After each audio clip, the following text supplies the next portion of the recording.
Alright, what up YouTube? It's June the 23rd. Library just closed. Only thing I got in my hand is this little jacket. And in my other hand I'm holding my phone as the shadow shows. Anyway, picked up basically starting back where I left off at. So yeah, she was done with the whole little court case situation. And you know, as far as Aaron, you know, she did say that he continued to come to her house and, you know, spend time over there sometimes because where she lived at was only like, I think she said a block away from the studio he worked at, the CBS studio for his soap opera show that he was acting in. So he'll come over sometimes, and also he'll bring his son Jonah with him. Now, as far as Naeem, you know, like usually you know, it was always mentioned in this book, the relationship between Jonah and Naeem, because they had spent quite some time with each other, started in 2007. So, you know, like, I don't want to say familiar because it's kind of weak of a word, but, you know, they were very well familiar with each other. The only difference is as far as like what she mentioned in this portion of the book, and Aaron using Jonah as an excuse to come over more. She was saying her son Naeem, by this point, because remember it's 2011, so he's about 13. Her son Naeem kind of grew a nonchalant attitude, you know, and he really didn't too much care for Jonah as much, not in a bad sense, but definitely wasn't a fan of Aaron coming over because of all the stuff that he witnessed. She was basically making a point that all the domestic disputes and the hurt that she suffered had some type of effect on her son Naeem as well, so he preferred that Aaron wouldn't be allowed to come over. That's what basically she was saying. But it still happened on occasion. And before I go along, let me also mention she did say that she did have sex with a couple of people even before June. She was saying like around January. You know, it was this guy, the son of Damian Marley. His name was Rohan Marley, brother of I mean, not the son, but he was the brother of Damian Marley. I don't know why I got him confused with Bob Marley, but anyway, his name was Rohan Marley. And so she was fucking with him for a little bit. She said she was messing with him since January. So that'd be around the time when she got into that big incident. How you doing? With that guy Aaron. Remember, that occurred in February outside the studio when they got into a fight. When she seen that lady, you know, playing with him and being flirtatious as she took it and jumping on his shoulder. So she was saying like around that time in January, you know, she, you know, had sex with this guy Rohan, who lived in her apartment complex as well. But, you know, going forward, as far as Aaron spending days over there sometimes because it'd be convenient, rather than him just going to his mother's house, which is an hour away. She said around August. All right. Now, before I mention this guy named Nigel, as far as Rohan, she messed with him earlier on in that year, but you know, it never really turned into anything serious. So they was just cool, and he just lived in her apartment complex. But around August, you know, it was a guy named Nigel that she started messing around with. Now, she had seen him before this, but she didn't know who he really was. And, you know, she said he was a Jamaican guy. She said he was a Jamaican guy. He had a thick accent. He was short. He was dark skinned. He had locks in his head, but she didn't think he was too attractive. She called him ugly and shit. But, you know, she'll see him around, and then eventually she found out who he was. He was actually related to the guy Rohan that she was messing with 7 months prior to this, right? So, or 8 months prior to this. So, you know, they started talking or whatever, and she hooked up with him. Now, because she found out that was Rohan's cousin. But, you know what I'm saying, in the midst of hooking up with him, she ain't have no real deep interest in him. She just felt like, okay, as far as the situation, because she gave this observation, as far as the situation, you know, she wanted to get like another publishing deal because she didn't have one since 2009. even though later on she did mention 2010, and I'm thinking she's referring to a publishing deal, as far as like where I stopped at in the book. At that portion, at the end of what I read today, she said 2010. She could be talking about something else, but no earlier than 2009, you know, she didn't have another publishing deal. And she had already published her 4th book. So she wanted to work on her career, in other words, right? Keeping in mind the whole little financial situation, you know, that she had lingering over her head. So she wanted to somehow work on getting her shit together, but at the same time have what she refers to as a houseboy, which is what Aaron served as in the beginning of that relationship around 2007 that she mentioned.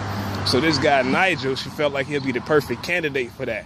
And she'll, you know, pay the bills, of course, because he was broke. She'll pay the bills, do everything that she got to do as far as practically speaking. All he would have to do is keep everything in order at home, you know? So, and aside from Nigel, you know, she still had a little relationship with Lil Wayne, somebody that she claimed to have really loved. Again, as far as Aaron, you know, he was kind of like out of the picture in that aspect as far as her being with him intimately. So she felt like it was more, also to mention as far as Nigel, he wanted citizenship. And so one of the routes to get that was through marriage. Now it was like, as far as his cousin Rohan, it was a little job that he gave him that, you know, put a little money in his pocket. I think she said was supposed to help in that aim as far as citizenship, but it wasn't good enough. But, you know, he became some type of gopher for this guy, so he'll run errands and all this. But she felt like her hooking up with Nigel would benefit him in that aim, but at the same time, as far as, I had to burp, as far as her little public life, you know, it'll make everything look good in the spotlight. You know, as far as like normalcy is concerned, even though she had understood she was not going to be with this guy that long. It was basically kind of like a contract, you know, as far as like one of the blogs I did not too long ago when I broke down like the different approaches to Islamic marriage. You know, this is kind of like a marriage by agreement. And again, like I say, it'll play to the image or whatnot, but it wouldn't be something that she'll make permanent.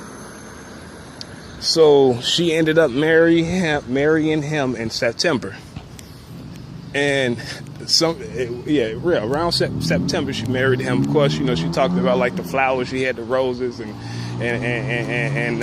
the lilies, the star lilies, and all that type of shit. Also, let me mention this. I kind of skipped over as far as Aaron.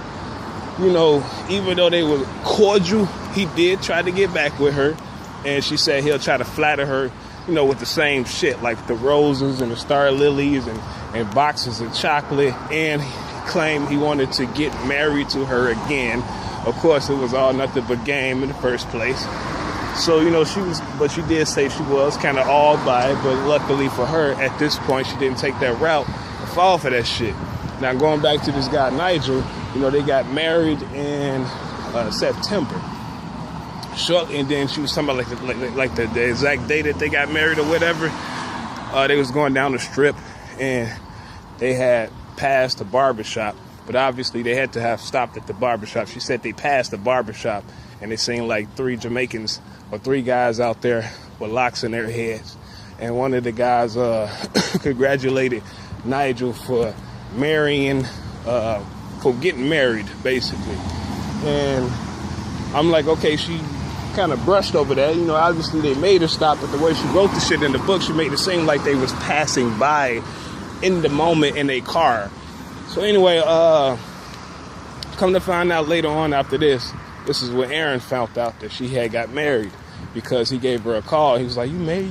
He was like, why you got married? Basically, he let her know he found out she got married. She was like, how did you know? He said, it's Barbara. Okay, so there's a relation right there. The very Barbara that Nigel spoke to, at least one of them went back and let Aaron know that, you know, his girl, his former wife, married somebody else. Okay, so that happened. Now, as far as like the marriage between Karrine and Nigel, like I said, that happened in September. Shortly after that, in October, he went on vacation. and he went to Jamaica, she said. So he was gone for like a whole month. Come to find out, well, I'm gonna keep it in order. I ain't gonna say it right now. He came back in November, right? So by, let me see, 2 days before Thanksgiving, she said, you know, he was fixing the bathroom because she wanted her bathroom to be bigger in the master room.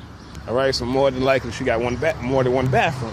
Which I want to pause on this part because I'm like, how the fuck could you do that in an apartment complex? You know, like my understanding, I'm like, you can't really construct shit up in an apartment complex unless you live in, like in a house or something that you own. You just paying incrementally to pay this shit off. But as far as like an apartment complex, you know, I don't know how, you know, I ain't got no experience with nothing like that. But like I say, I would presume that you wouldn't be able to do that because you have a landlord. But anyway, she said he was working on the bathroom and shit, right? So, you know, she noticed like he'll get a lot of text messages and shit on his phone. It was fucking with her ego. So she took his phone from him and she walked off and she let him know that she was going to check his messages. He looked like he was a little nervous. So she going through his phone, she checking his messages, and she came across, basically she found out that he was, you know, trying to cheat on her. What happened was when I'm trying to think which one should I name first. It don't really matter. I'm gonna name the 20 women. He found out that she found out that he was talking, that Nigel was talking to at least 20 other different women. All right, inappropriately. And not just that, the whole time that he was in fucking Jamaica, he was trying to get a female to come out there. And one of the women that he had this relationship with lived in their very apartment complex. And she said next door to Rohan. So she was fucking furious at this. And she thought to herself, like, what the fuck? You know, she used the term floored, actually. Floored, which means like really stunned. She said she was fucking like baffled because here it is, this guy, this is her words. Here it is, this guy who's not really that fucking attractive in the first place. And, you know, he's broke. I'm Karrine Steffans, in other words. How the fuck could he cheat on me? And he's trying to get this is all going through her head. He's trying to get a citizenship here in America. It is understood that we're not going to be together that long. You basically got it really good right now. You don't have to pay for shit. You living comfortably. Because prior to this, he was staying with somebody else. I'll explain that in a second. You living comfortably. All you got to do is just go along the ride, be the little houseboy, do shit around the crib, and you decent. Not to mention, I paid for your trip to go to Jamaica. And she really didn't view him as being that fucking smart in the first place because she said he had a lot of vocational skills, but as far as like book smarts, you know, he was lacking in that area. So again, as far as like when she found out about all of this, she was thrown off, like, what the fuck? So, you know, she confronted him about it and she told him he had to go. Let me see, this is November. She told him he had to go. She said they was arguing for about 2 hours and he was begging and pleading with her. She finally said, okay, you know what? You can stay here for a little bit. You ain't got no place to go. And she said he remained there throughout the New Year, the holidays, even past the New Year's. By the time January came, you know, she eventually kicked his ass out. And he had moved with a buddy, I think she said somewhere in the, what was it? Fernando Valley or something like that, somewhere in California. But he basically moved out and moved with somebody else. And going back to, let me see who else. I'm gonna make sure I'm not missing anything. I hate that I can't remember the name. Fernando Valley in Los Angeles, Santa something. But he moved out, and after he moved out, about 3 months, I think, about 2 months after that, sometime in March, she mentioned, let me show my shit again, you know what I'm saying, look, anyway, sometime in March, right, she said she wanted a divorce officially from this guy.